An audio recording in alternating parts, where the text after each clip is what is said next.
Hi goaltenders and coaches, this is Pascal Villana from Elite Goalies Canada, and today we're going to carry on with the subject of making small adjustments to give you the biggest gains. The last time we spoke, we talked about the adjustments in the blade that we can make, and today we're going to be talking about the pads and how it relates to your post-save recovery or getting out of butterflies. So in this scenario here, pretty easy to see that this athlete probably has about an inch of loose strap here to be able to receive posts. There's a bit of a twist in the ankle in this scenario, so what happens is that this ankle is angled upwards. It's almost like putting a shoebox underneath the ankle of this athlete. Now imagine if your knees are on the ground and I put a shoebox underneath both ankles. Pretty difficult for you to lean forward without falling over, and very difficult for you to get up without involving your hands. Try it. Take a moment. What we really want to try to do is try to bring this ankle down a little bit more, and we want to try to bring this knee up a little higher. So instead of us having this type of motion, we want to try to have something that looks a little bit more flat. How do we do that? Again, I talked a little bit about what we do down here and through the pad. You can loosen straps, you can give a little bit more give there, you can make some adjustments inside your channels. But really, one of the areas that's often ignored is this little strike pad here, okay, that you can see right here, and this little soft striking pad that's here. In between those two pads is Velcro. And pad manufacturers actually sell these knee stacks. And if you were to add this knee stack here, you'd actually increase a significant difference in height, wouldn't you?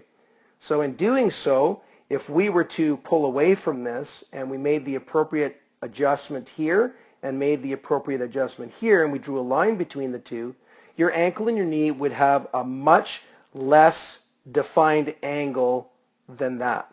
And you'd be able to activate and recover very quickly from these positions. So let's kind of zoom out on this a little bit. We'll move forward, and you can see it on both ankles, and you can see both knees. If we were to draw the extreme positions from here to here, oops, and then from here to here, same idea. And what we want to try to do is we want to try to bring the ankles down and the knees up a little bit. And you can go to your common goaltending store and be able to pick up these shims pretty inexpensively and make those adjustments right away. This little adjustment will allow you to activate very quickly the post-save recovery and move very freely while you're skating on your pads. And secondly, it would alleviate a lot of additional pressures that take place on your knees, on your ankles, and in your hips, which are more and more predominantly being seen out there by a lot of goaltenders. So for us as goaltenders, we want to look for smaller fixes. This little fix will save you thousands of dollars of trying to make your butterfly activation and execution from the pre-save to the post-save recovery very, very easy. And it'll allow you to play the game a lot longer and activate a lot of these different movements and a lot of these more critical pieces of movements in your game, especially in the areas of RVH and VH, etc. So if you have any questions, feel free to leave comments. Hopefully this helps you guys. But look for these things. Look for the things that are going to save you time, energy, money, and are going to get you rapidly moving towards where you need to be in your game. All right, take care. Hope you enjoy.